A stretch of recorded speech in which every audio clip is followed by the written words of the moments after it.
Can I ask a question? Thank you. Hey, I got a question over here. Go ahead, Real Elizabeth. quick, question. Oof, big night tonight. You've been on a journey to get to this stage and join the WNBA sisterhood. Who is a player that, if you could choose, you would want to play with this summer?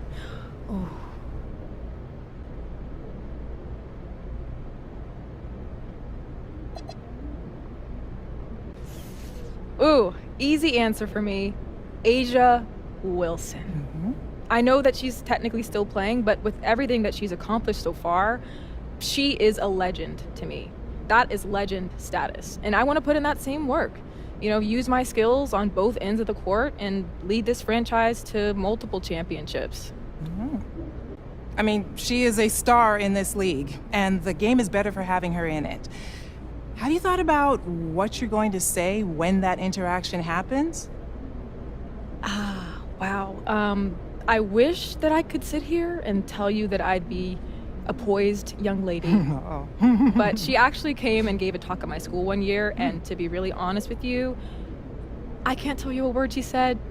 I just couldn't hear her over the sounds of my internal screams. Just like one big loud scream, just on a loop the entire time. So yeah, I'm not super optimistic about keeping my cool. But I would love to ask for a jersey or a signature or something, though. That'd be awesome. Yeah, I'm sure you'll be absolutely fine. Thank you. On another note, the league is at a fascinating growth point right now, with viewership skyrocketing. How much of the WNBA did you watch growing up? And does the history of the game inform at all where you want to land?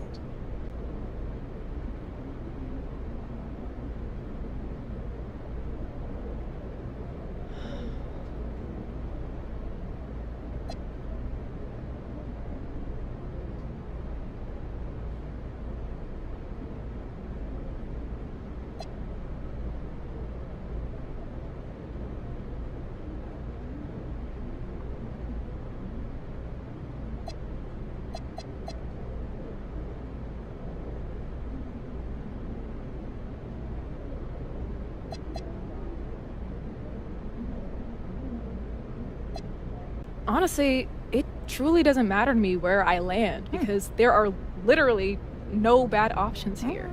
This here, right now, has been my dream for so long. And honestly, I'm ready to skip the rest of tonight so I can find out where I'm going. So I can trade in these heels for a pair of kicks and get to work. The spotlight has definitely been on women's sports these last years.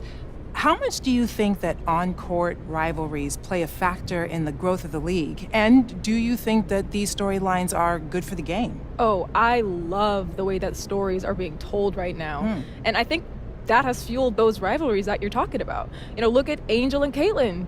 They faced off in the national championship in college, and their fans have followed them to the WNBA. You know, every matchup between those two is must-see TV.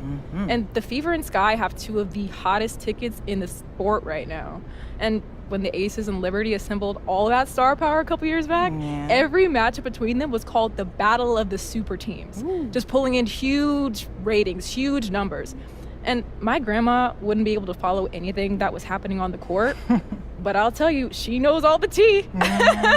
She definitely knows all the tea. And I think all these rivalries are just another entry point for the fans. Yeah, totally agree there.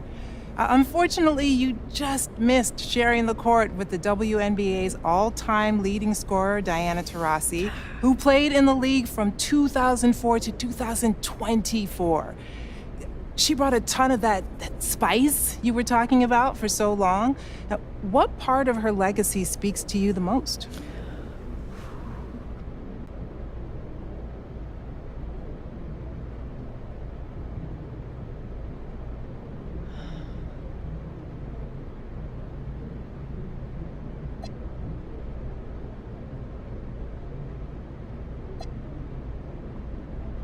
I know I'm young, but I've definitely got some of those old school values too. And I can't look at DT's career without thinking about how she stuck it all out with one organization the entire time. It's so rare today. But you see why they're both so beloved by those communities. who really embraced them and gave them a second home. And obviously it's out of my control, but I would love to make a connection like that for the long term. Yeah. For the fans who might not know you yet, what do they need to know, either on or off the court?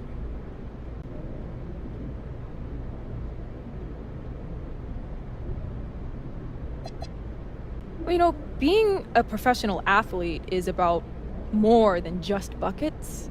You play like Paige on the court, but you can make an impact like Tamika Catchings or swing cash off of it.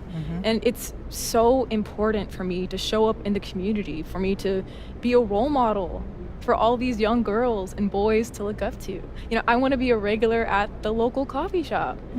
I want to run a basketball camp locally every off season. When a team is drafting me, I want them to know that I plan on representing my city every moment I'm awake. I heard that.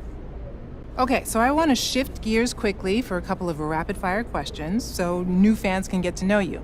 First, when it comes to a city, do you prefer a bigger metropolis vibe or a smaller, more intimate one?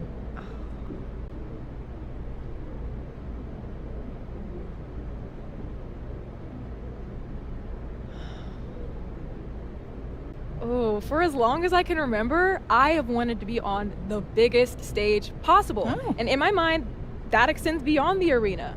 I want a crowd everywhere I walk, team billboards up all over, restaurants open late so I can snag a bite after game night wraps up.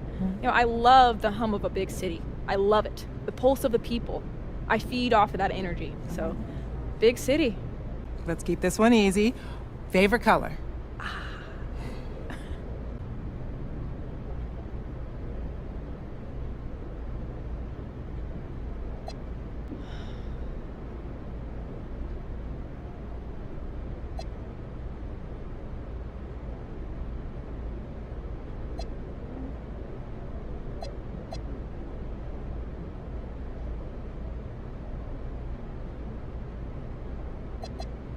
Oh, blue. Blue soothes me like nothing else. My favorite sweater in the world is this warm blue color. And as soon as I slip it on, I feel like I'm just being enveloped by this big hug. And honestly, when I close my eyes and I think of that color, I can take a deep breath and feel calm. And honestly, don't tell anyone, but that's my secret trick at the free throw line. Don't tell anyone, though. Okay. How about this? On a day when you've got nothing scheduled and you can just relax on the couch, what is your go-to cheat meal? Oh.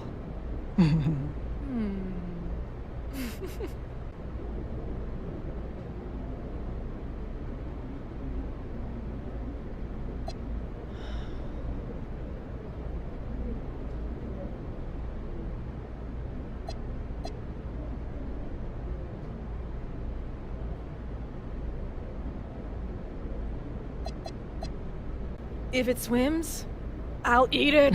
I'll eat it. Oh, sushi, crab cakes, seafood boiled. Yes, that's what I need. Oh my gosh. One summer growing up, we rented out this beach house for a week. And when I tell you that I lived off of lobster rolls every single meal, I'm not exaggerating. And now that you mention it, I'm actually really excited to spend these next 6 months traveling to all these coastal cities. But I'm really gonna have to lock in, or else it's gonna be like Cape Cod 2018 all over again. Nobody wants that. Okay, I'm definitely not trying to get you in trouble. Okay, let's bring it on back to basketball. Let me ask you, does it matter to you where you're selected in the draft order?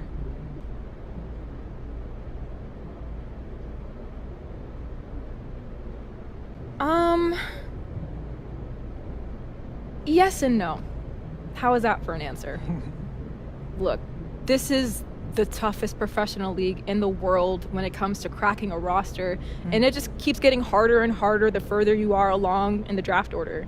And there was that documentary, the 144, 2 years back, and I know we're up to 156 for the Valkyries, but still. That being said, if you presented me with the option between a high draft number and a strong fit within an organization where I can really, see my game blossom while I adjust to the pro level, I would take that second option every time. Thank you so much. Thank you. Yeah.